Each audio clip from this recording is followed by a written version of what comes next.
Hello everyone, welcome back to my channel anime lovers UK पे। अगर आप इस चैनल पे न्यू हैं तो पहले ही लाइक कमेंट सब्सक्राइब सब कुछ कर डालना। तो फिर आज हम एक्सप्लेन करेंगे बिकमिंग द लवर चैप्टर 96। जैसा कि हमने पिछले चैप्टर में देखा था, जो डू जिया होती है अब वो योर हाइनेस बन चुकी होती है, और जो लियाओची का एल्डर ब्रदर होता है वो चीन सिटी का एम्पर बन चुका होता है, और डूजिया उसकी कॉन्सर्ट बन चुकी होती है। और चालाक डूजिया योर हाइनेस के पास आते हुए कहती है, ओ रॉयल हाइनेस। और अब की जब लेडी जियांग किंग जियांग मतलब हमारे लियाओची की साथ से वो प्रेग्नेंट हुई है और उसके बच्चे हैं, और योर रॉयल हाइनेस अगर वो मैरिड कर ले और एक साथ मिल जाए तो ये आपके लिए बड़ी बुरी ही खबर हो सकती है योर हाइनेस। तभी लियाओची का एल्डर ब्रदर कहता है, वो आखिर लेडी जियांग के साथ क्यों जुड़ा हुआ है अब तक। तभी डू जिया कहती है, योर हाइनेस वो जियांग रू से बहुत ही मोहित था और अब अचानक से उसके पास तो कहीं से महिला भी है और उसके 2-2 साल के बच्चे भी हो गए हैं। डू जिया की ये सारी बातें सुन के तभी योर रॉयल हाइनेस कहते हैं, क्या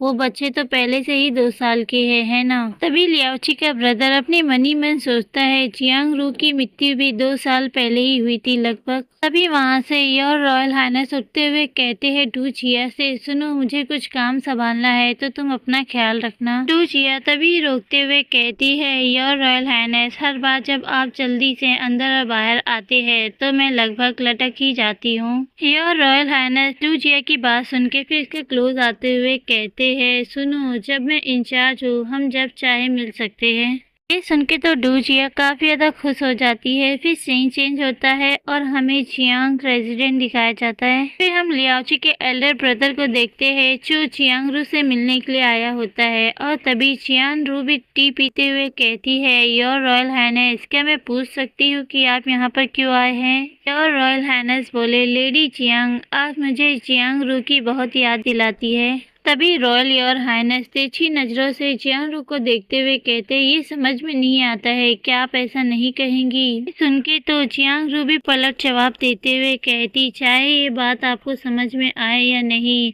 क्या ये आपके लिए समझदारी नहीं होगी कि आप सीधे किंग जिन से पूछे योर रॉयल हाइनेस। तभी जियांग रू अपनी मनी मन सोचते हुए कहती है, ओह अच्छा, तो उसे डर है कि लियाओची और जियांग फैमिली एक साथ मिलकर उसका ताज ना चुरा ले। तभी वहाँ पे जियांगलिंग आ जाती है और वो मुस्कुराते हुए कहती है, मॉम मॉम डैड यहाँ पर आ गए हैं, चलिए आप भी हमारे साथ खेलिए। तभी जियांग रू भी उठ जाती है और वहाँ से जाते हुए कहती है, योर रॉयल हाइनेस मुझे अभी कुछ और भी काम करने हैं, मुझे जाना होगा तो मैं जा रही हूँ। और जियांग रू वहाँ से बाहर चली आती है और योर रॉयल हाइनेस उसे देखते हुए कहते हैं, ओ अच्छा। फिर सीन चेंज होता है और हम जियांगलिंग को देखते हैं जो जियांग रू को पकड़ते हुए ले जा रही होती है। डैड डैड मॉम भी मेरे साथ आ गई है। सुन के तो लियाओची भी फटाक से जियांग रू के पास आते हुए कहता है, आज मैं खाली हूँ इसलिए मैं बच्चों से मिलने आया हूँ। जियांग तो फिर गुस्सा होते हुए लियाओची से कहती है, तुम्हें और पहले ही आना चाहिए था, हो सकता था कि तुम अपने एल्डर ब्रदर से मिल जाते।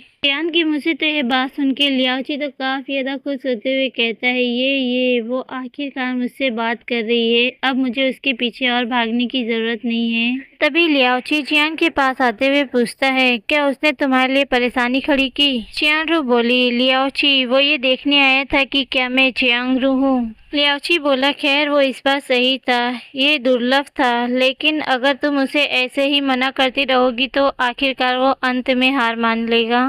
लियाओची से ये बात सुन के तो जियांग रू हंसते हुए कहती, ओ ये ठीक रहेगा। और फिर वो दोनों अपने बच्चे को देखते हैं जो काफी ज्यादा मजे कर रहे होते हैं, और जियांगलिंग तो काफी ज्यादा खुश होती है और वहीं जियांगजिंग ट्रेनिंग कर रहा होता है। फिर सीन चेंज होता है और हम क्राउन प्रिंस का रेजिडेंट इंटरेस्ट गेट देखते हैं जहाँ क्राउन प्रिंस अपने पैलेस जा रहा होता है। तभी सडनली कहीं अचानक से एक एरो आके गेट पे शूट होता है और वो हैरानी से उसे देखने लगता है, क्या इस एक लेटर। और उस लेटर को देख के तो क्राउन प्रिंस काफी ज्यादा घबरा जाता है और पसीने में लथपथ हो जाता है। क्राउन प्रिंस वहाँ से जाते हुए अपने सर्वेंट से कहता है, मेरे सलाहकार से कहो कि वो अभी यहाँ पर आए। फिर सीन चेंज होता है और हम क्राउन प्रिंस के पैलेस के अंदर का सीन देखते हैं जहाँ कुछ सलाहकार उस लेटर के बारे में बात कर रहे होते हैं। उस लेटर के अनुसार लेडी जियांग सच में यान की एम्प्रेस लियू है। तभी एक सलाहकार कहता है, ओह ये तो बहुत ही बड़ा है। तभी ही क्राउन प्रिंस का दूसरा सलाहकार कहता है, चाहे ये बात सच हो या झूठ हो,